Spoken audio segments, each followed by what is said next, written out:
Bom, nós vamos começar a apresentar para vocês a segunda lei da termodinâmica. Essa segunda lei da termodinâmica, ela tem bastante informações importantes. A gente vai querer falar bastante sobre reversibilidade e sobre entropia. São dois conceitos importantes. Nós vamos falar sobre máquina térmica, sobre rendimento de uma máquina térmica. Nós vamos falar sobre o refrigerador, que faz uma função inversa da máquina térmica e da eficiência também do refrigerador. E é muito importante a gente entender essa entropia, que muitos entendem como desordem do sistema, né? Então aqui a gente tem a imagem que eu tenho uma estrutura sólida, que está dizendo que tem menor entropia, e o gás, que tem uma desorganização maior, e aí a gente diz que tem uma entropia maior. Então vamos começar com os nossos conceitos, né? Primeiro vamos falar de processos irreversíveis. Para isso, eu vou deixar disponibilizado um link de um vídeo curto de 4 minutos no YouTube, onde existe uma série de processos para a gente observar, né?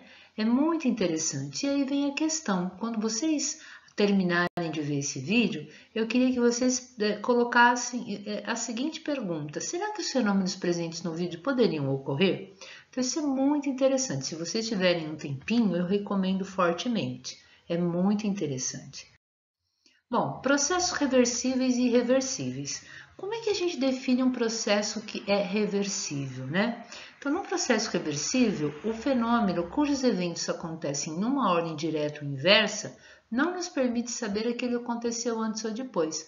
O exemplo, então, é um pêndulo oscilando, né? Se você olha o movimento do pêndulo num certo momento, você não sabe se ele estava no momento de subida ou no momento de descida, né? Então, isso é um processo que a gente pode pensar que é um processo reversível. Agora, o irreversível é possível distinguir entre o antes e o depois. Então, se você vê um copo quebrado no chão, você fala, poxa, se ele quebrou é porque antes ele estava inteiro. Não tem como, por exemplo, ele estar quebrado e ele voltar a ser inteiro, da mesma forma, né, que ele estava antes. Então, a queda de um copo no chão e a sua quebra representam um processo irreversível, porque a partir do momento que ele quebrou, né, eu não consigo fazer ele voltar no tempo e juntar aqueles caquinhos novamente. Então, isso é uma coisa importante que a gente tem que perceber, né? E aí tem uma frase do professor Alberto Gaspar, um físico, né? A natureza só admite uma sequência para o transcurso dos acontecimentos. Em todos há uma espécie de orientação que indica o sentido do transcorrer do tempo. Se você tem alguém, por exemplo, que tem 30 anos, né? Ele pode ir para 40, mas ele não pode retornar a 20. Olha que interessante, né? Então a vida é um processo nesse sentido, que é um processo irreversível, porque você consegue distinguir entre o antes e o depois, né? Se ele está com 30 anos, você consegue perceber, puxa, antes ele tinha 20, depois ele vai ter 31, 32. Então essa é uma informação e uma definição muito interessante. Bom, quais são as condições para que o processo seja reversível? Primeiro, não deve haver nenhuma energia mecânica sendo transformada em energia térmica por atrito, por força viscosa ou outras forças dissipativas. Por quê? Porque se a energia mecânica for transformada em energia térmica, eu nunca consigo fazer que a energia térmica ou a força viscosa ou outras forças dissipativas sejam convertidas integralmente em energia mecânica. Olha que coisa forte e poderosa, né? Depois, a transferência de energia térmica só pode ocorrer entre corpos à mesma temperatura ou infinitesimalmente próximos da mesma temperatura. No caso, é a transformação isotérmica. E por último, o processo deve ser quase estático, de forma que o sistema esteja sempre de um estado de equilíbrio ou infinitesimalmente próximo, tá bom? Então essas são as 3 condições para que o processo seja revertível. Não deve haver nenhuma energia mecânica sendo transformada em energia térmica. A transferência de energia térmica só pode ocorrer entre corpos que estão à mesma temperatura, ou seja, numa transformação isotérmica, e o processo deve ocorrer de forma quase estática, ou seja, um estado está sempre em equilíbrio com o próximo. Conservação de energia. É muito importante a gente reforçar que a primeira lei da termodinâmica fala da conservação geral da energia e reconhecimento de que o calor é uma forma de energia. O que vem de novo aí, né? Como é que eu vou conseguir entender a segunda lei como sendo não um adendo, né? Mas uma ampliação da segunda lei. Se um dado processo ocorre num certo sentido ou sequência temporal, conservando a energia em cada etapa, nada impediria, de acordo com a primeira lei, que ele ocorresse em sentido inverso, ou seja, o processo seria reversível. Olha que interessante, quando a gente fala da conservação da energia, a gente pode falar, mas por que eu tenho que conservar a energia se a energia não é destruída, né? Uma energia é transformada em outra forma de energia o tempo inteiro. A gente poderia pensar dessa forma, né? Porque existem processos em que eu consigo transformar uma energia na outra, por exemplo, energia mecânica e energia térmica, e eu não consigo depois fazer com que isso seja reversível. Então existe uma sequência temporal, olha que interessante, né?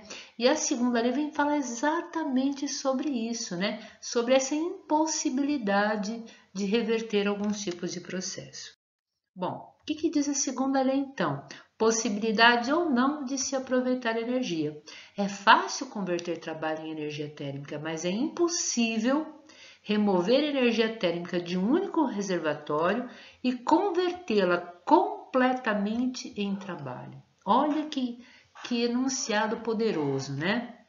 Então, eu tenho um movimento, posso pensar que o movimento é a expansão de um gás, e eu estou convertendo o trabalho em energia térmica, mas é impossível agora eu pegar energia térmica e convertê-la totalmente em movimento, totalmente em trabalho. Então, aqui existe um sentido, uma irreversibilidade nesse processo. Bom, enunciado de Kelvin para a segunda lei da termodinâmica. É impossível que um sistema remova energia térmica de um único reservatório e converta essa energia completamente em trabalho, sem que haja mudanças adicionais no sistema ou em sua vizinhança. Então, isso é fundamental. Se eu pensar nas máquinas térmicas, eu nunca vou conseguir converter completamente, ou seja, 100% de energia térmica em movimento, energia térmica em trabalho, né? E o enunciado de Clausius sobre a segunda lei diz o seguinte: é impossível produzir um processo cujo único resultado seja a transferência de energia térmica de um corpo mais frio para um corpo mais quente. É impossível.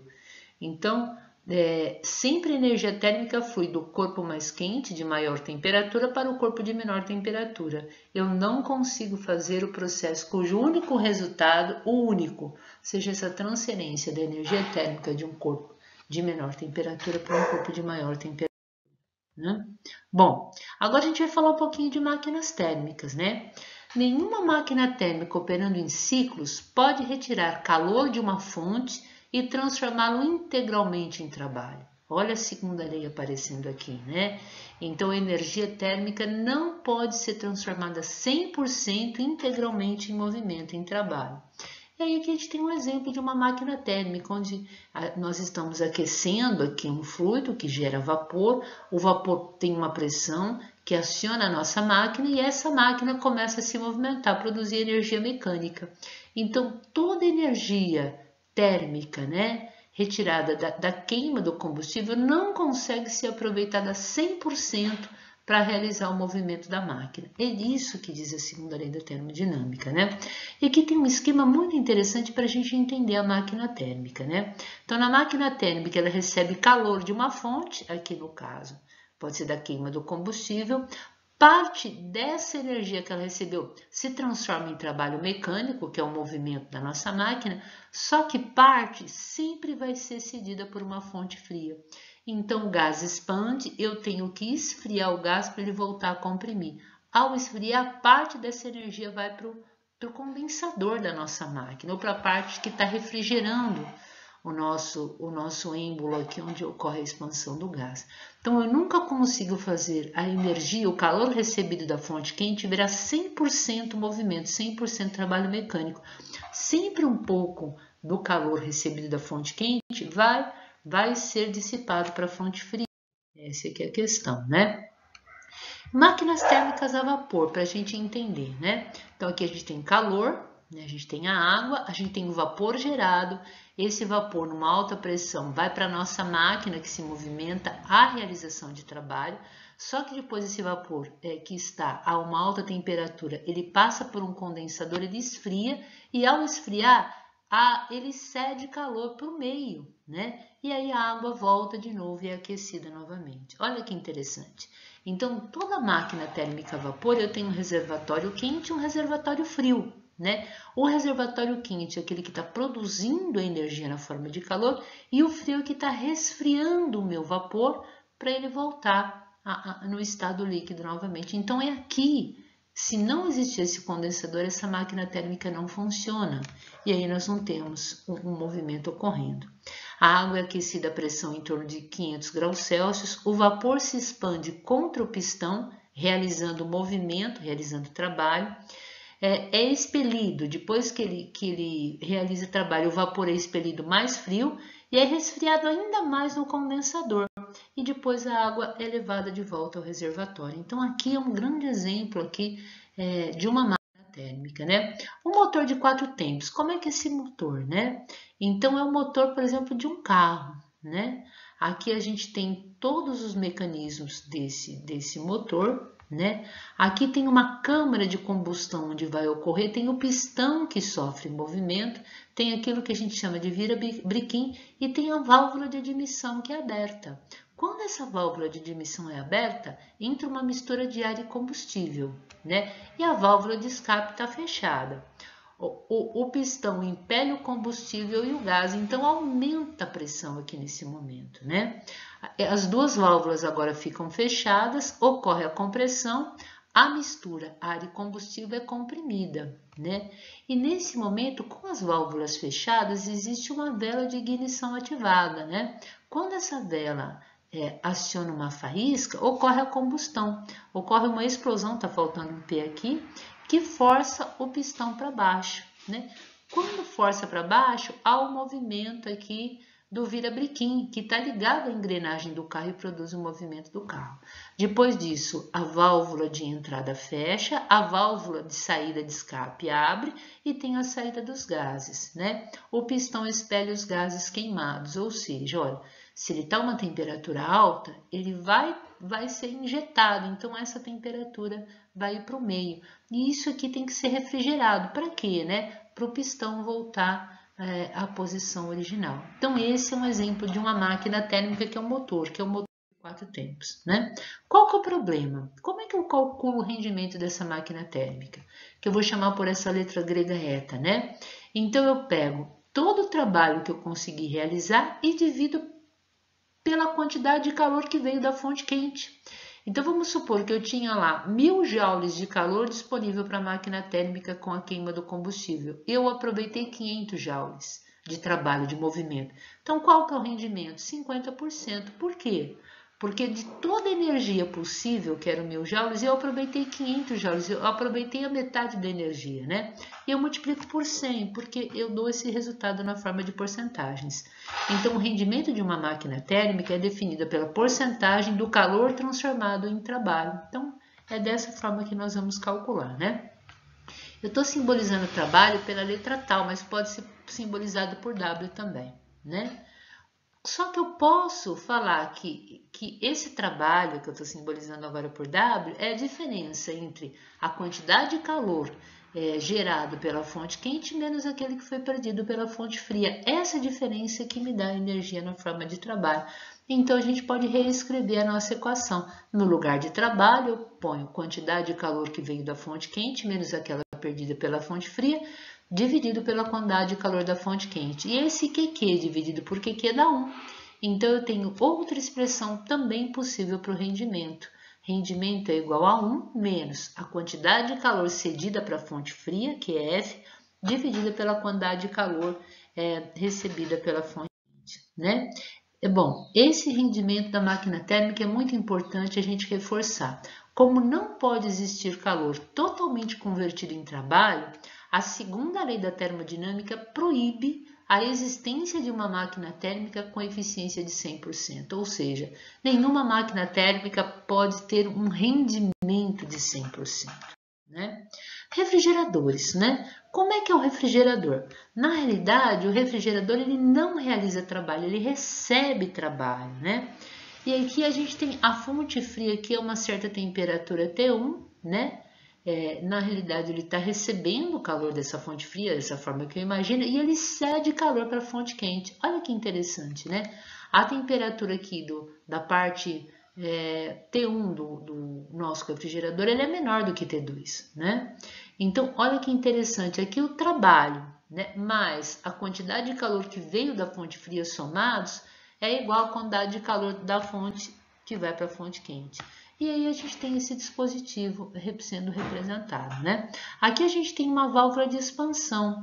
Quando o gás entra dentro do nosso congelador, o que ocorre aqui, né? Aqui há uma expansão tão rápida, se a gente lembrar, né, da primeira lei da termodinâmica, quando não tem troca de calor, trabalho é o oposto da variação da energia interna. Então, se o trabalho aqui é um trabalho positivo, porque o gás está sofrendo uma expansão, a temperatura cai. Então, por isso que no congelador a temperatura é muito baixa, né? Depois, esse gás é enviado para o compressor, né? E quando ele é enviado para o compressor, ele é comprimido. Quando esse gás sai comprimido, ocorre o contrário, né? Se o trabalho é negativo, aumenta a temperatura. E por isso, então, que esse gás agora, quando passa pela parte externa, ele está numa temperatura alta, uma temperatura maior. E a gente seca a roupa aqui atrás, né? Tênis, quando está molhado, muitas vezes nessa região.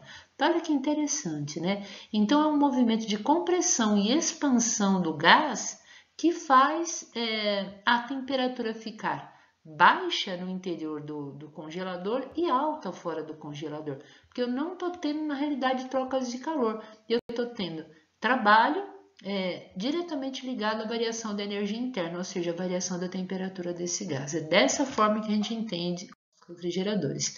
E aí, nós temos que pensar na eficiência de um refrigerador. O que é eficiência, né? Corresponde ao coeficiente obtido pela razão entre o calor retirado da fonte fria, isso que eu quero, né? O refrigerador melhor é aquele que retira mais calor da fonte fria a custo daquilo que a gente paga, que é o trabalho realizado pelo compressor. Então, a eficiência é a quantidade de calor retirado da fonte fria sobre o trabalho realizado. Se eu considerar que o trabalho, de novo, é QQ menos QF, no lugar de trabalho aqui no denominador, eu vou substituir QQ menos QF e eu tenho a equação para calcular a eficiência do nosso refrigerador. Bom, o que é uma máquina de Carnot? Né? De acordo com a segunda lei da termodinâmica, é impossível que uma máquina térmica operando entre dois reservatórios tenha um rendimento de 100%. Então, qual seria a melhor máquina que poderia ter o maior rendimento possível? Quem seria essa máquina? É a máquina chamada máquina de Carnot, né? E para isso, o segredo é que essa máquina opera de uma forma reversível, né? E aí, como é que Carnot descobriu que a gente poderia ter o maior rendimento possível? Preste atenção que eu tenho um diagrama de pressão em função de volume, e aqui eu tenho o gás saindo do ponto 1, indo para o ponto 2, do 2 para o 3, do 3 para o 4 e do 4 para o 1. O trabalho realizado é a área interna da figura, a gente já aprendeu isso, né? Então, que tipo de transformação ocorre do ponto 1 até o ponto 2 do gás, num ciclo de Carnot? Existe absorção isotérmica, ou seja, a temperatura está aumentando, né? Quase estática. Olha, bem devagarzinho, de calor, de um reservatório quente a temperatura TQ. Então, primeiro eu tenho uma expansão do gás sem alterar a temperatura. Na sequência de 2 para 3, eu tenho uma expansão sem troca de calor. É uma expansão adiabática, bem devagar, quase estática, com abaixamento da temperatura. Então, o gás vai sofrendo uma expansão ainda, percebam que o volume está aumentando, mas é quase estática, de forma que não há troca de calor, tudo bem? Até que a temperatura atinge uma temperatura final, que é a temperatura do reservatório. Depois nós temos da posição 3 para 4, onde está tendo compressão do gás, onde através de uma compressão sem alterar a temperatura, compressão isotérmica, né? Eu tô tendo rejeição quase estática do calor para o reservatório frio, né? E depois do 4 para 5 eu tenho uma compressão de novo, o volume está aumentando, mas de forma quase estática, ou seja, de forma que numa troca de calor, até que novamente a temperatura suba para a temperatura inicial, que é a temperatura TQ. Então, como é que a gente entende o ciclo de Carnot, né? É uma transformação em que eu tenho quatro transformações na realidade possíveis, é uma transformação cíclica seguida de uma isotérmica e uma adiabática, onde o gás está sofrendo expansão, e depois de uma compressão isotérmica e uma compressão adiabática. Isso garante que é o tipo de ciclo onde eu tenho a maior probabilidade de ter trabalho realizado, ou seja, a máxima quantidade de trabalho realizado, né? E aí, no rendimento de Carnot, aquele rendimento que a gente tinha visto na máquina de Carnot, Carnot descobre que o calor que vai ser cedido pela fonte fria, o calor que vai ser retirado da fonte quente, dependem da temperatura da fonte fria e da temperatura da fonte quente.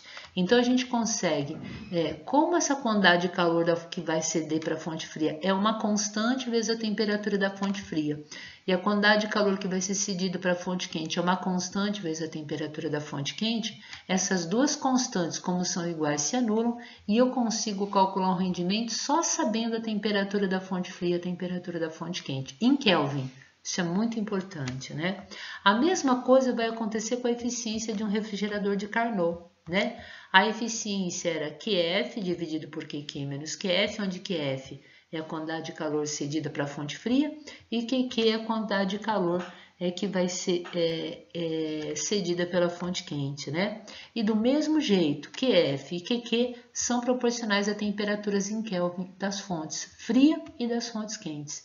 Então, é muito mais fácil calcular a eficiência de um refrigerador pensando nas temperaturas, né? E essa é a eficiência máxima, a eficiência de Carnot, do mesmo jeito que é mais fácil calcular o rendimento máximo pensando só nas temperaturas da fonte fria e da fonte quente, onde esse rendimento, novamente, é o rendimento máximo, né?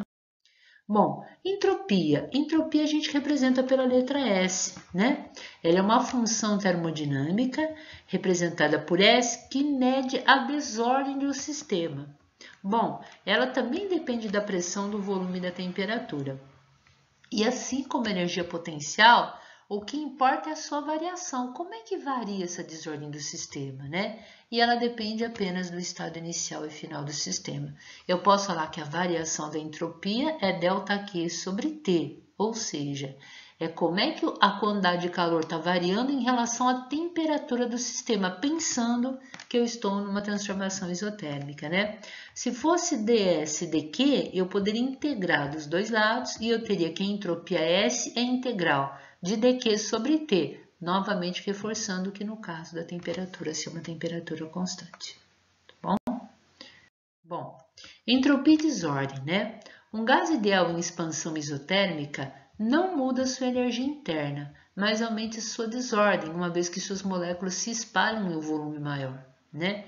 Então, o dq aqui é igual a dW, por quê, né?